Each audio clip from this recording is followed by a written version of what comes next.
There have been reports that have mentioned Belal Muhammad unfriending the gym of Khabib. And you got to ask yourself, have you ever unfriended, let's say, a coworker or a longtime friend? And if so, what were the reasons?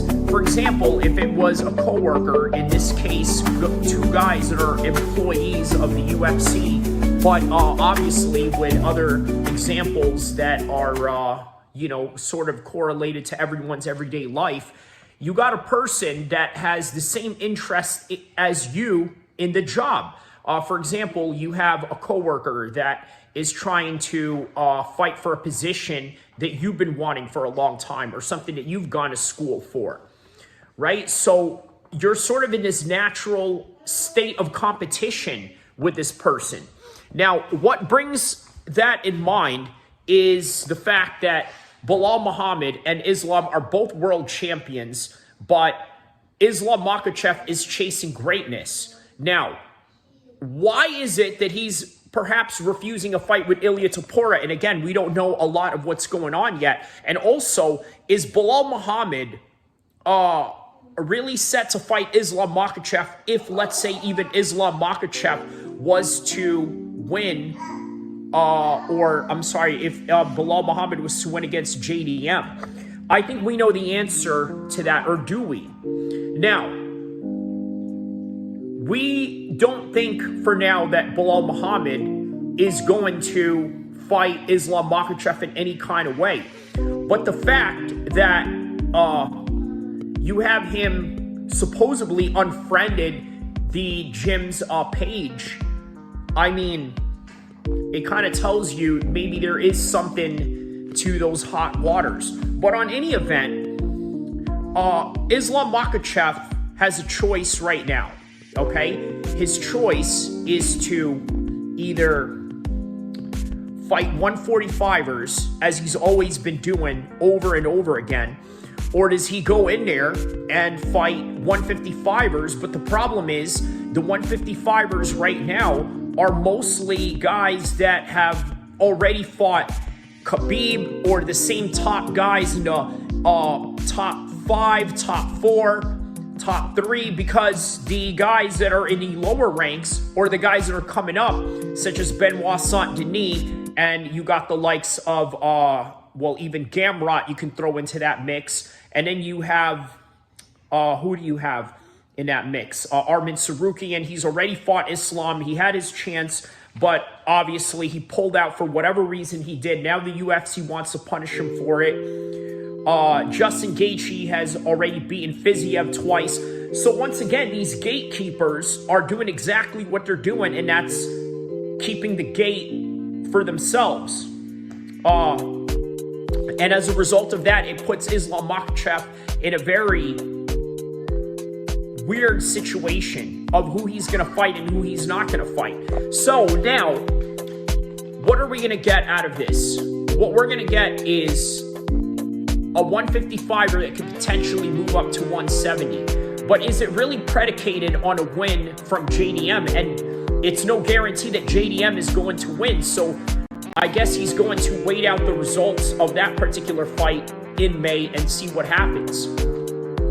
But I gotta say, on a cultural level, I think there's a difference between, let's say, Khabib, Islam, and Belal Muhammad. There's a big difference in the way that these guys grew up. Now, they're both Muslims, but let's be honest, there's a difference, right? There's a cultural difference. Not to say that one is better or the other.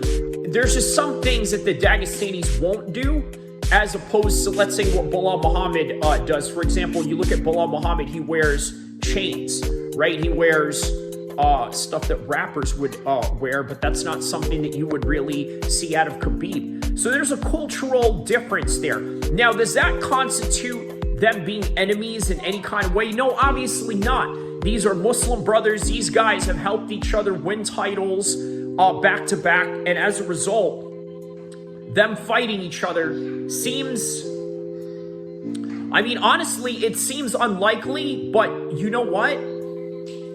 It is a UFC after all, and the Muslims are sort of in this position right now where they have to fight each other. You look at Shafkat, he ended up having to fight Belal Muhammad, or at least that never came to fruition.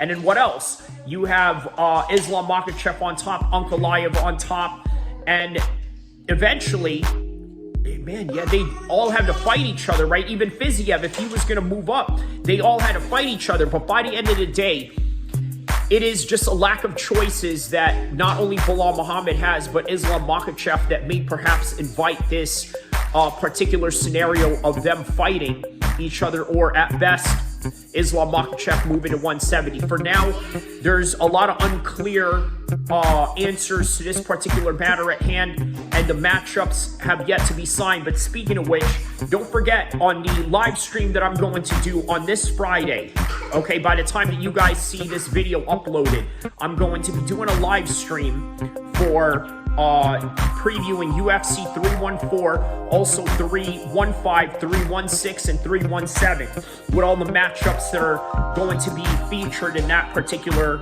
fight. Come check it out. I'm also going to do a live workout session once again to kind of give you guys a little bit of a taste of what I do for training, something that most content creators won't do and won't put out there for one reason or another. But for me, I got the confidence in the world to do that and to show you what I got going on. So don't forget to like and subscribe. I'll see you in the next one.